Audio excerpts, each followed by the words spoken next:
malam ini, kita yang nak diadakan. Kita yang nak ditangkap. Kita yang dibagi tahu suruh bersabar. Sedangkan Cina yang buat masalah, yang menghina Nabi secara niat, yang menghina Nabi secara terang, hanya ditahan 3 hari saja. Hanya dilepas dengan jaminan polis saja. Inikah perlembagaan, inikah undang-undang yang ada dalam negara kita? Sekarang ni, kita bagi tahu, negara kita bangkit mempertahankan penduduk Rohingya, penduduk Islam, ditindas di Myanmar. Sebab apa? Sebab ditindas. Kita bangkit mempertahankan Thailand, penduduk Thailand, Islam Thailand. Sebab apa? Sebab ditindas. Kita bangkit mempertahankan penduduk Syria. Sebab apa? Sebab ditindas. Kita pertahankan Palestin. Sebab umat Islam ditindas dalam negara kufar. Allahu Akbar. Umat Islam ditindas dalam negara kufar yang umat Islam mempunyai minoriti saja. Sekarang ni di Malaysia, Nabi kita dihina dalam keadaan umat Islam yang majoriti. Apa dayuskah kita? Apa menteri-menteri dayuskah? Okey. Allahu Akbar. Kita nak habaq tak guna hidup berpakaian manusia kalau dayus mempertahankan Nabi Muhammad sallallahu alaihi wasallam. Lebih baik pemimpin ada mati bersalutkan kulit binatang. Betul. Ini Nabi tuan-tuan. Betul. Ini tuan-tuan Nabi Muhammad, bukan mak bapak kita. Apa Nabi bagi tahu? Kita perlu pertahankan Nabi sallallahu alaihi wasallam bukan dengan harta, bukan dengan kekayaan, bukan dengan semangat. Kita perlu mempertahankan Nabi dengan apa? Nyawa. Bukan saya kata.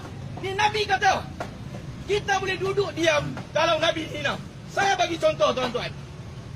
Dalam karikatur tu menunjukkan bahawa Rasulullah ini seolah gila seks. Kahwin dengan budak bawah umur. Ada anak. Kalau ini yang ditanam dalam pemikiran rakyat, kalau ini yang ada pemikiran Cina, resis, mengatakan ini, bahawa agama Islam yang kita anut tak guna. Apabila Nabi itu sendiri mereka melakukan ke atas diri Nabi itu adalah satu penipuan, satu dakwah atas Nabi, kita boleh diam. Mana agama yang Cina anuti sekarang ni adalah tak ada apa-apa lah. Mana agama kita adalah agama tipu lah. Sebab tu kita perlu bangkit mempertahankan Nabi SAW. Takbir! Allahu Akbar! Saya nak bagi tahukan di sini tuan-tuan, kalau benda ni terjadi di luar negara, di Indonesia, saya yakin bahawa ratusan jutaan manusia akan keluar di jalanan.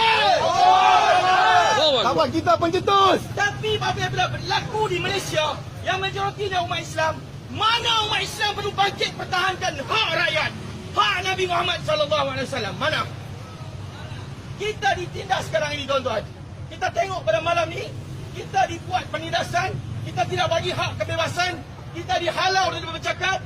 Sekarang ni kita nak buat apa? Ada FRU lagi dihantar.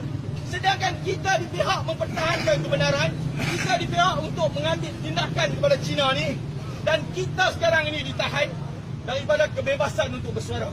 Saya minta dengan live ni, bangkitlah wahai Muslim satu Malaysia. Bangkit pertahankan agama. Pertahankan